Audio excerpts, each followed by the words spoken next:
You guys go. That was the interview with the one, the only Miss Nicole Carasquiglo. Did you like her? I thought she was really a sweetie. Listen, there are just certain people that I interview that I just take to and just like, and I really, really liked her. What did you guys think of that interview? Did we learn anything? I mean, I think at this point, it's pretty clear that Melissa works. I mean, even before this interview, I think it was pretty clear that Melissa worked at Lookers. And by the way, we're here with a little Just David. It was a nice interview, but now I actually have some things to say that happened this week that I want to get off my chest that I have not discussed yet. Again, that's Sarah Fraser. She tries to get me to discuss everything, but we have to save something for Patreon. But what do you guys think of Nicole? Leave it in the comments below. Do we like her? Did we learn anything new about Melissa? I thought it was really interesting. I look like I just rolled out of bed. It is 5 a.m. here in LA, so please excuse me. But she was a sweetie. Did we learn anything? I thought it was interesting when she was talking about the outfits, and I don't know. I don't know. What does Melissa want to say to this chat? Just admit it, Melissa. Just admit it. Other than that, it's kind of been a quiet moment in Jersey, right? Nothing has really got me excited this week in Jersey. But what has been your most exciting moment this week with Bravo? Because for me, and I'm getting a lot of mixed reviews, but for me, and here in the Patreon DMs, but for me, it is the trailer of The Real Housewives of Beverly Hills. You guys, a lot of you didn't love this, which is so shocking to me. I loved it. Here's what I want to say, what I found really, really shocking about the trailer for The Real Housewives of Beverly Hills. I think I think two things are going on. I think I underestimated, and I really lumped this into the same category as Vanderpump Rules. Like Vanderpump Rules was on the air. We were airing an entire season 10, and then Scandival happened. And then we picked cameras back up. And then we added Scandival. And then look, we all went back. You guys, especially, you guys are so much better at this than me. You guys went back and tried to look for Easter eggs. And look, they obviously went back and re-edited certain things to kind of foreshadow Scandival. But also, what we don't realize is we then call in the entire cast and we put them in front of the green screen, and they're sitting there with their cocktail that they're served with that purple, background. And so basically, you're almost like recreating the story. Like the editing happened, the Easter eggs were there, but when you call the people back in, like Lala and Katie, and you make them talk about it, like that's not necessarily real. That's now scripting answers to get there. But regardless, I think that I underestimated the fact that they were already showing the show. So when they picked cameras back up, there was such a significant part of the season that had already aired, and they couldn't really recreate the entire season about Scandival.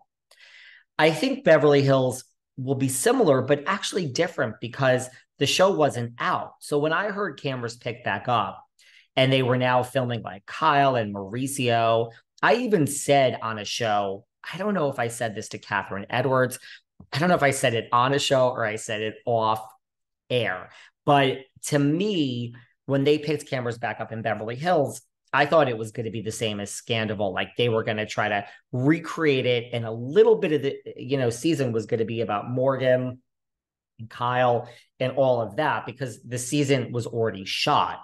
And I even went on record, and I think this was with Catherine maybe in a text, where I was saying, like, I don't think we're going to see Morgan. I just assumed we weren't going to see Morgan on Real Housewives of Beverly Hills. I thought when they picked cameras back up, it was going to be about like Kyle and Mauricio and the family, and we saw those scenes. But I think what I didn't realize was different from Vanderpump Rules. I mean, I realized it, but I didn't realize how important it was, is the season wasn't airing. So from this trailer, what I took away is I couldn't believe how much the talk actually was about Kyle and Mauricio and Morgan. I understand, I've read all the headlines. I just didn't think that. I thought it was too late in the game, like with Vanderpump Rules, where an entire season would not be about this whole thing. I guess I didn't realize, I mean, now in retrospect, it makes sense that, wow, the season hasn't even aired. So when they pick cameras back up, obviously they're then getting Dorit and PK and Crystal and everyone to talk about this. So I think that is kind of woven in there. I do think after they show that and they say the season on Beverly Hills, it seems like we'll get a little more of something, but man, this is going to be like typical Real Housewives of Beverly Hills. Lucy Lucy Apple Juicy, Lucy Lucy Apple Juice, Munchausen's. I mean, we are going to be on one topic the entire thing. Last season, let's face it, we had a lot going on, but it really was the takedown of Kathy Hilton by Lisa Rinna, which cost Lisa Rinna her job. Sorry, I'm just drinking some coffee. So I think, wow, I really underestimated that the main story is going to be Kyle and Morgan and Mauricio. And that's great. That's great. But as a lot of you have been commenting in these DMs here on Patreon, is are we going to learn anything new? And my whole thing is, did Kyle realize this? I mean, she's a pro at this because I really am shocked at that. That is what shocked me about the Real Housewives of Beverly Hills trailer the most. I really thought this would be coming at the end because they picked cameras back up. And I didn't realize we were going to craft an entire season around Kyle and Mauricio and Morgan because we couldn't really do that with Vanderpump Rules because the train had already left the station. And here it didn't. So we rejuggled things and it certainly didn't delay the start date. So I found that interesting. I don't know. Are we going to learn anything about Mauricio and Kyle? I thought it was, look, have I heard throughout the years all the rumors about Mauricio? I have. I've heard about the cheating rumors. Personally, when they come to me, they don't involve women. Now, I personally, deep down, am not so sure I believe all of that. But I do personally have sources here in Beverly Hills that say things. Now, look, we all take a lot of things with a grain of salt, but I have some pretty reliable sources that have these Mauricio rumors out there, and they're not always with women. So I don't know.